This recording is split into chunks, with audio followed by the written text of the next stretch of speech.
So I gotta be honest, I am really getting annoyed with sales teams or sales enablement or operations teams that are completely overcomplicating sales onboarding. This is not meant to be something that is tricky and crazy sophisticated.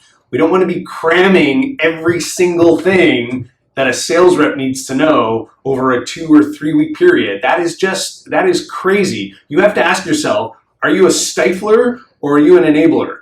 Because if you're overcomplicating this and turning this into some type of medical school type of onboarding process, you are a stifler. I hate to be the one to be honest and tell you about it, but your role is to enable people. Give them an experience that gets them doing what they need. That's it. Don't overcomplicate it. In 2 weeks, a rep does not need to know how the contracting process works or how to work with sales ops. These are crazy things to get going. We need to simplify this process, people.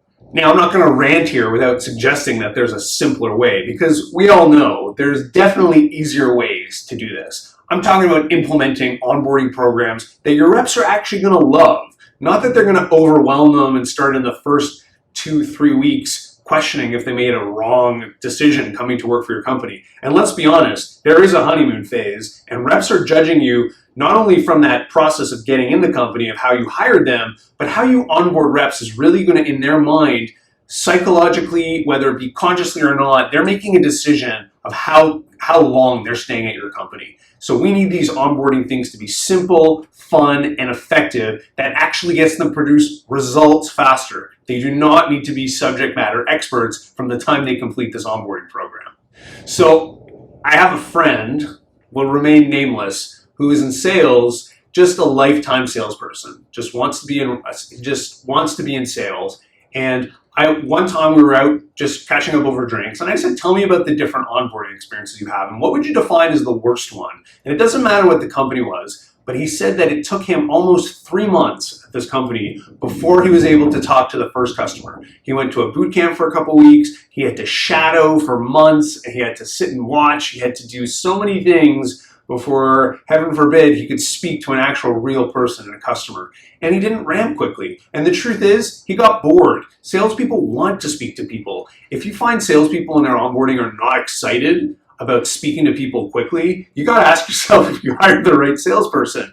Don't want it to be too long. It's a great learning. So what I want to do now is provide you with a quick framework that you can use right away to really simplify this type of onboarding to make it be an effective one as opposed to turning it into some form of surgery.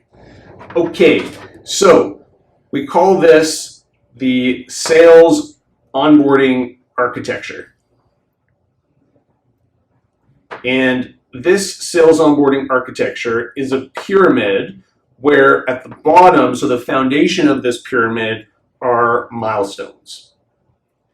So this is really having reps from the get-go understanding the leading and lagging indicators for what's going to drive success of the milestones they need to hit early. So think of time to first activity. So that could be, I personally believe that that's just picking up the phone. How soon can you get a rep picking up the phone with confidence that if someone picks up on the other line, that they don't have to, they're not just reading a script, they can actually have a conversation. They're gonna mess up the first one. They should, but the question is, how badly are they gonna mess it up? If you can minimize how bad that first call is with an actual live customer, you're off to a great start. The second piece here in the middle is actually the training. So this is really understanding that the training that you give these new reps early has to align to the milestones that we've got right here at the bottom, and we need to spread this out over time. You don't want to have them, it's the classic drinking from the fire hose. You want to be giving people what they need to hit that first time to activity faster and more effectively. And you really can't get this done that quickly. This is going to be on over a longer period of time. And all the stats show that onboarding that actually spreads out over longer periods of time proved to be far more effective and will keep your reps longer. Now, right here at the top is practice. And I mean, this isn't just in sales, this is really in any team sport. Practice makes perfect. Perfect practice makes perfect for that matter. So what you need to be doing is having reps practicing over and over again. If it's the call, if it's the demo, if it's a discovery, you have to get them practicing so they can nail it from the get-go. So when you have this here section at the bottom, You want them to practice these pieces at least 50 times. So have 50 conversations, give them constructive feedback so you can iterate and adjust, give people the coaching they need so they can quickly get rid of bad habits, and then this whole piece moves upwards. So starting from the milestones and then moving upwards through the training, practicing, and then getting people going quickly. This here is what we call the Sales Onboarding Architecture. There's too many sales leaders that are focusing on light training and shadowing and practice, and this is just not enough. They need to be mapping in actual milestones. And milestone is not just finding your first deal or finding your first piece of pipeline. There needs to be a focus on the quickest path to success. So what does that mean? If it's getting on the phone quickly, fantastic, do that. But you need to show the reps that they need to achieve these activities to get to the quota.